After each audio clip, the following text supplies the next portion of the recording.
How's everyone doing? Today I have a horror Blu-ray and DVD collection update with 9 pickups. And if you've seen any of these movies, definitely let me know what you think of them and let me know which one of these is your favorite as well. Leave me those comments down below. And first up is The Haunting, the remake from 1999. This is from Paramount Presents. Right there, again, it's from Paramount, but part of the Paramount Presents line. And on each one, on the spine, they have the numbering. So this is number 10. So if you collect them all, you can line them up. I see a lot of different companies and studios doing that now. And I think it's pretty cool. To have them all lined up like that. It does look neat. Let me know if you have different ones like that where they have the numbering on the spine. Do you alphabetize them normally, or do you keep all those ones together and have them numbered up like that?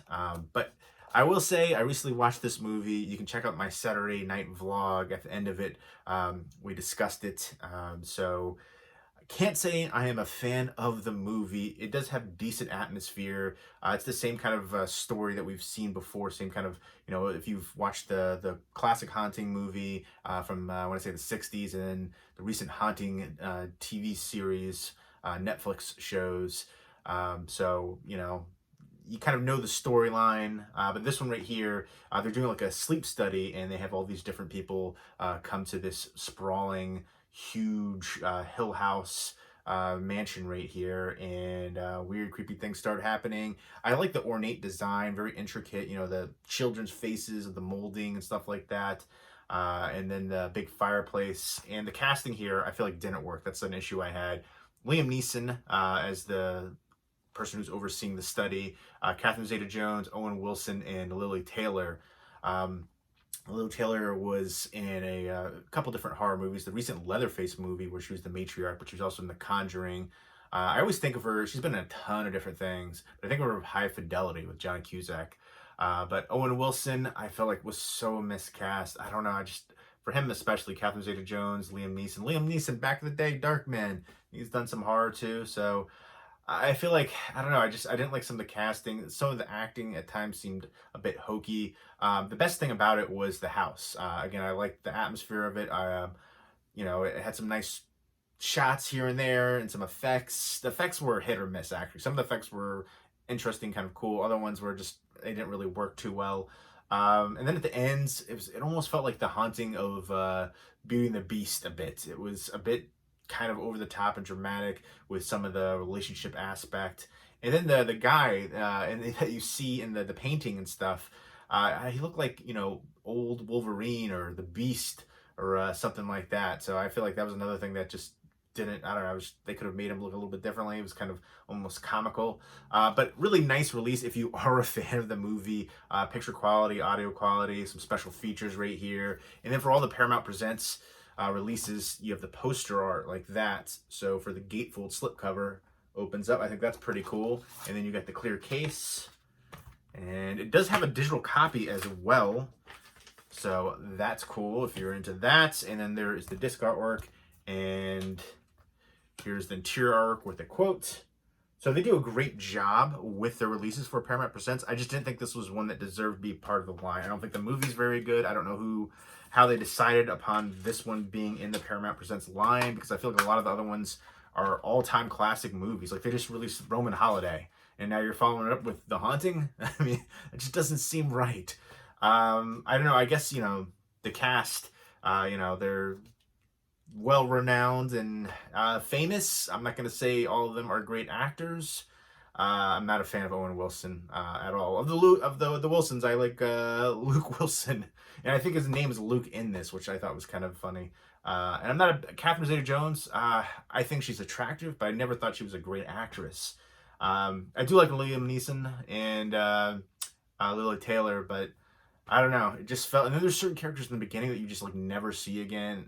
There's so much wrong with this. I feel like this film was just like a hodgepodge mess, but I know that it does have its fans. So if you are a fan, then you'll appreciate this release. So really nice job from Paramount Presents as far as, the packaging, the special features, transfer, all that good stuff.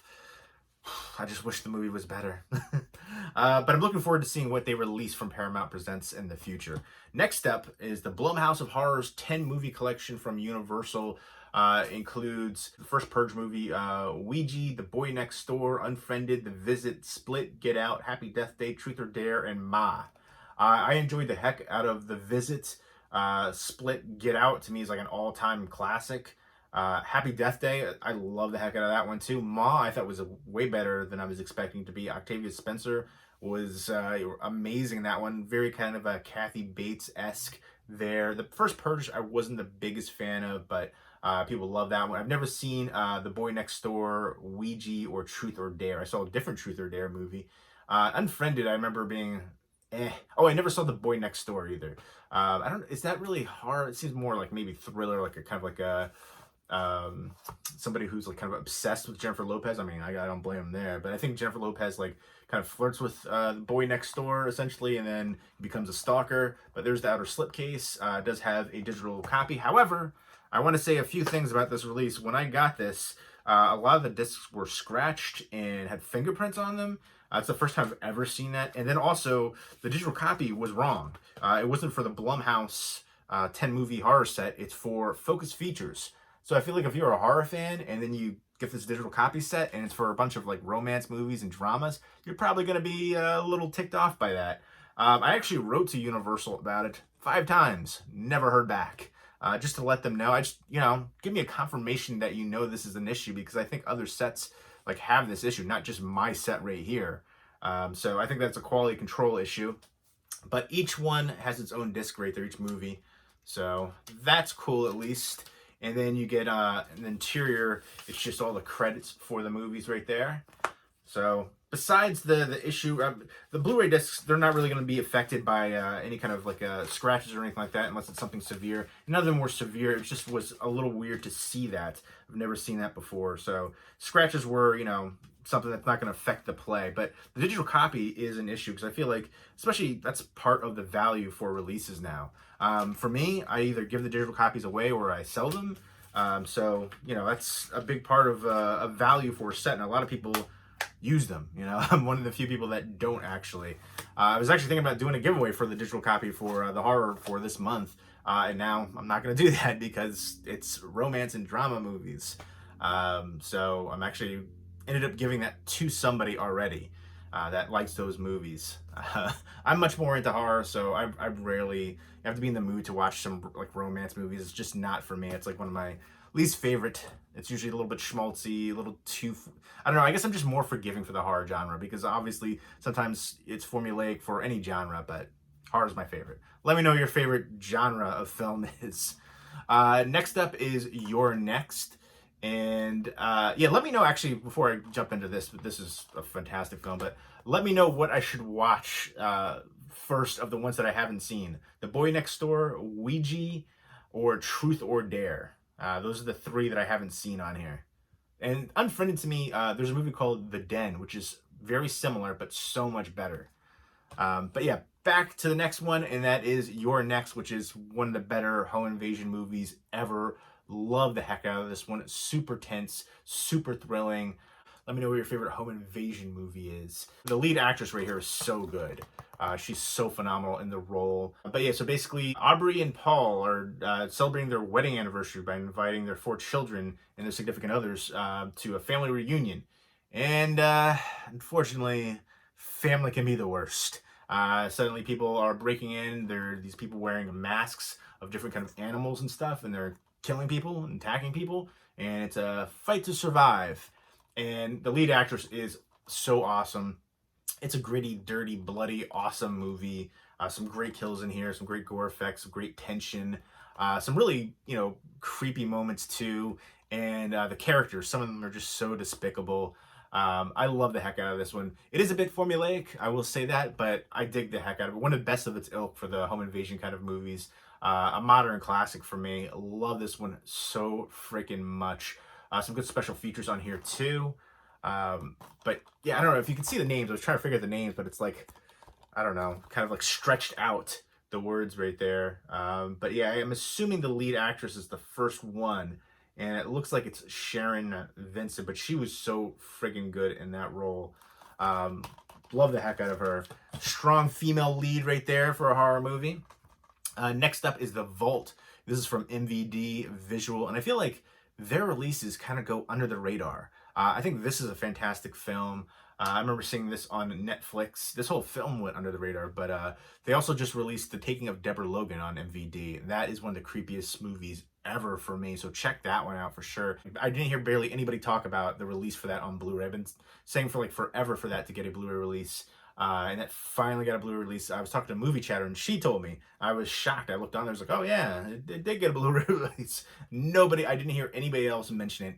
So check out The Taking of Deborah Logan. Has a Blu-ray release finally, although I definitely prefer the DVD cover art for it. But this has a Blu-ray release. It's been out for a little bit now. But I definitely dig the heck out of this. It's essentially kind of like a ghost heist movie. I like the genre blend. It kind of like flashes back to another robbery that happened a while, I want to say decades before. And then Francesca Eastwood is in here, who's the daughter of Clint Eastwood. I just saw her in the movie MFA. I saw her in a few things recently, but I definitely like her as an actress. And then you also have Taryn Manning, and then Clifton Collins Jr., and then of course James Franco right there, who is like the bank manager, and they have to go down. Obviously it's a bank heist, and there's two sisters who are kind of like forced into robbing a bank to help their brother, and they have to go to this like basement level area for the vault, and all these weird creepy things start happening. And I really it's kind of like a genre blend, like I said, like ghost heist movie, and I dig the heck out of it. The ending, I kind of want a little bit more from the ending though, but still a really unique film, and one that I think more people should check out. Definitely worth watching. Next up is What Keeps You Alive. I saw this just got put onto Netflix recently. I love this film. I picked this up a bit ago, but I don't think I ever actually showed it. So I think I might have showed it on Instagram. So if you're not following me on Instagram, follow me on that. It's the same name here as it is on Instagram. Absolute Sublime One. So yeah, What Keeps You Alive? I love this movie. And I remember when I watched this, I was so blown away by this movie. I checked out reviews. All the reviews were terrible. And I'm like, what is wrong with everyone? I love this movie so much. So I don't know, maybe I'm in the minority of it, but this one blew me away. Super high recommendation for me. It is bloody, it is raw, it is dark, devious, disturbing, subversive. It's about this female same-sex couple, and they're celebrating their 1-year anniversary, and they go to this kind of a cabin in the woods, all secluded, and essentially the one girl is not as nice as she seems, and she, I don't know how, I don't think it's too much of a spoiler. I feel like you see it right in the trailer, in fact. So basically the one girl pushes the other girl off of a cliff, and they're celebrating their 1-year anniversary, and you find out she's just a psychopath. And you find out way more. I love there's like all these little different things that you learn about her character, and you see some of these flashbacks, and you see certain things in the house, and you realize how crazy and psychotic she truly is. So it's basically she falls off the cliff, the other girl, and tries to kind of fight to survive. And I like the psychological mind games back and forth, cat and mouse games too. It is so tense, it is so thrilling, it is brutal, it is a punch in the gut. I love this film so freaking much. High recommendation. Oh my gosh, this blew me away, and I can't believe all the negativity I heard for it, for the reviews. Like, I saw so many low reviews for this, and I'm shocked. I heard people complaining there's an issue with, like, there's one thing people kept picking out about the ending, and I didn't think that was an issue at all. To me, it made the perfect sense of how that would play out. That's the first thing they would do when they would get back in, and I don't know, there's people, but I would recommend this one again. I love it so much, and some of the shots are just, I love the mixture, like the juxtaposition of like such a beautiful tranquil shot like that, and then something violent happening like right after that or right before it. I dig the heck out of this one so much. This is a Scream Factory release, IFC, and then next up, another Scream Factory release is Elizabeth Harvest. And this stars Syrian Hands, Carla Gugino, a few other recognizable people in here. Carla Gugino, I recently saw her in Gerald's Game. I was late to the show on that one, but I dig that one. I think it was, it had really good tension, but I thought overall, like, I felt it was a bit overrated, but I still enjoyed it. Like, I just felt there was like so much hype for it when it first came out. And it took me a while to see it, so maybe, it just didn't live up to the hype. maybe that was a big issue. But it was cool to see Lurch in there. Yeah, that was Lurch from the Addams Family in there. So there were some creepy parts especially with him, and then some good tension, and then the one scene with the hand, brutal, freaking brutal. The great effects there. I still enjoyed it, like I said, but I did feel like it was a tad overrated. But back to this one right here. This one I felt like was also a bit overrated. I think it's formulaic. I thought it was predictable, especially, the so-called twist. You had to see that coming. You had to know. There's only a certain amount of things that it could be, I feel like. If you see enough movies, you can kind of figure out, things coming in advance. So basically, this beautiful young girl right here is getting married to this old, guy right here, this old schlubby guy. Right there, you know something's up. You know something's going on. So he brings her back to his, mansion, essentially, this very sleek, modern mansion, and Carla Gugino is like a housekeeper there. And he says, "Oh, here's all that you have access to the whole place, all these different rooms, except for this room. Don't ever go into this room." What do you think's going to happen? You know immediately, and you know right off the bat that that is not a realistic couple. And I'm just sorry. It's just, um, he's a scientist, and so right away there's something off, and there's something that has to do with the room, and you can put a couple things together and figure that out. And then there's certain things where I feel like they tried to do different things towards the end of the movie that I felt like were kind of unnecessary. With a different plot, there's other different characters like this guy right here, and the ending too left me wanting so much more. Overall, I thought it was about average. I heard a lot of praise for this one, and I don't know, for me, it definitely didn't live up to the hype. I thought it was formulaic, predictable, and I definitely wanted more from the ending. It was, that sleek, modern look for inside the interior, very cold, bleak. It can definitely reflect the tone here, but it was decent. It wasn't anything that really stood out. I wanted more from it on a lot of levels. Next up are the DVDs, 3 DVDs. First up is Christmas Blood. This is from Artsploitation Films. They do a lot of like low budget, independent, and international horror films. They release Trauma. They release some really good underrated ones too. But then there's a bunch of other ones that are just, they're unique, but they need a little bit of fine tuning essentially. But they have some good ones for sure. I really liked Cub, was another one that I thought was kind of underrated and hear a lot of people talk about. Bloody Knuckles is one that I love from them, and nobody talks about that one. Kind of like Idle Hands-esque with like this hand crawling around, but a great horror comedy movie.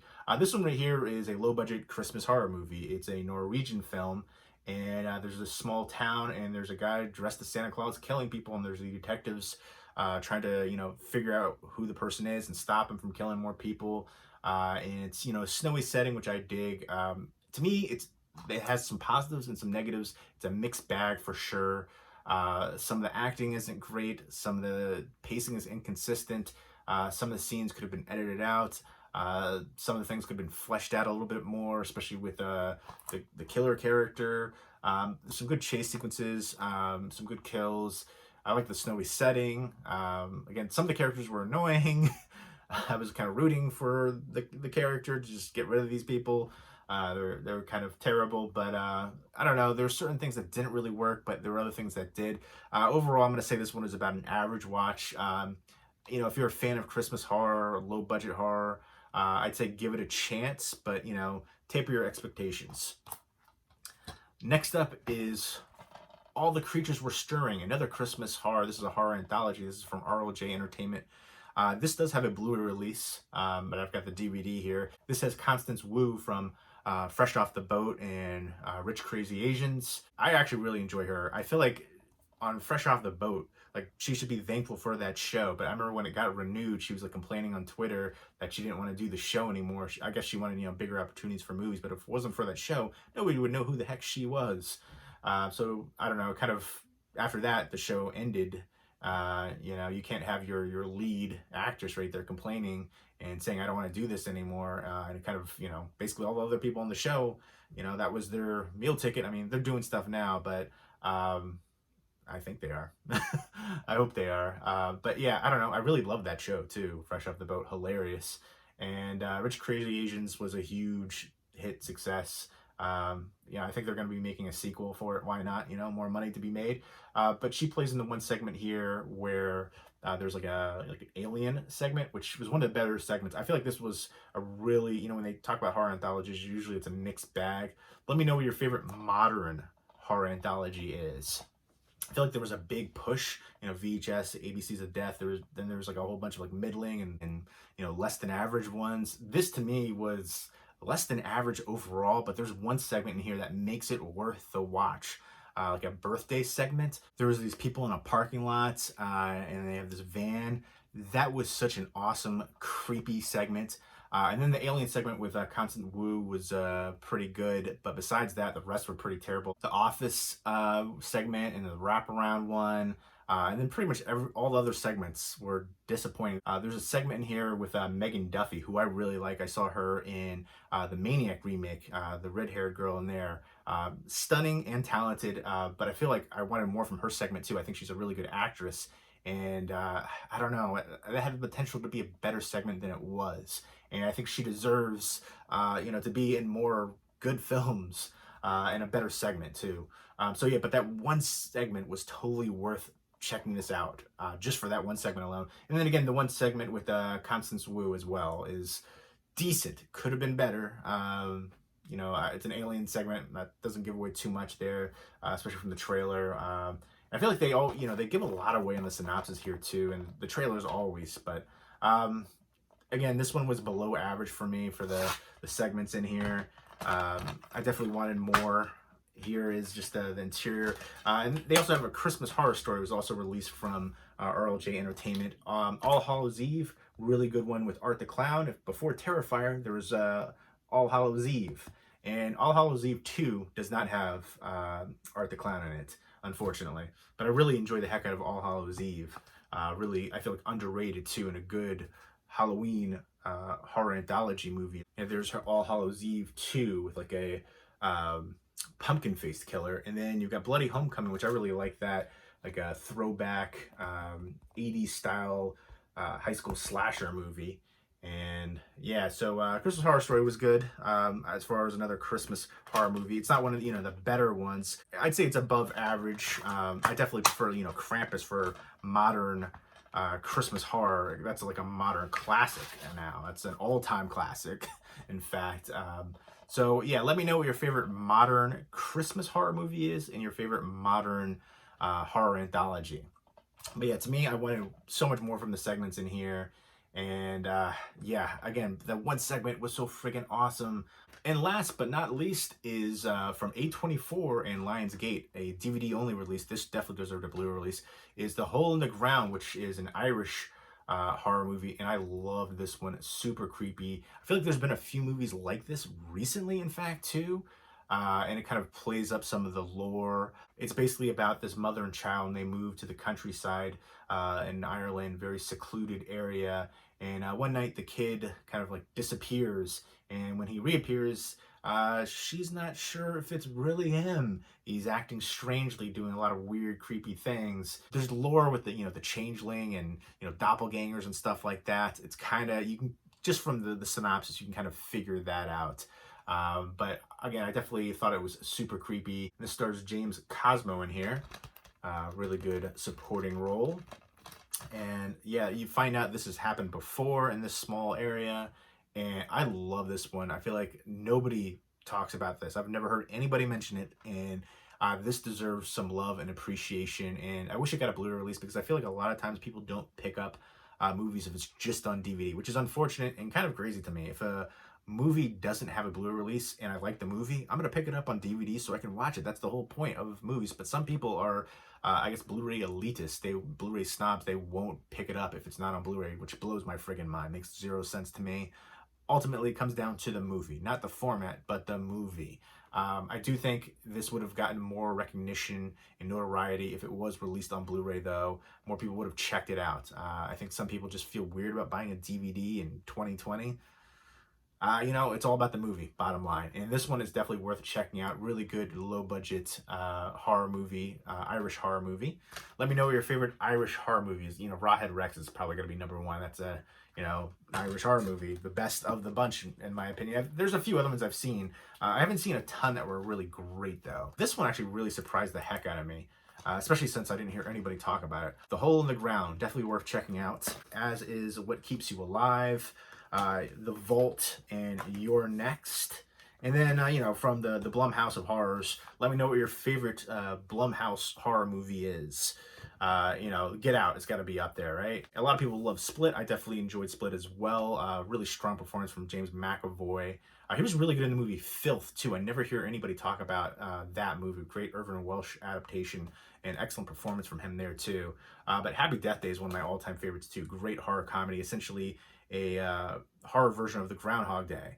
And then The Visit, a really good M. Night Shyamalan film, and one that I thought was creepy. The Old People has been kind of like a genre now, subgenre that I found creep me out again with Taking Deborah Logan and then The Visit, the top two right there.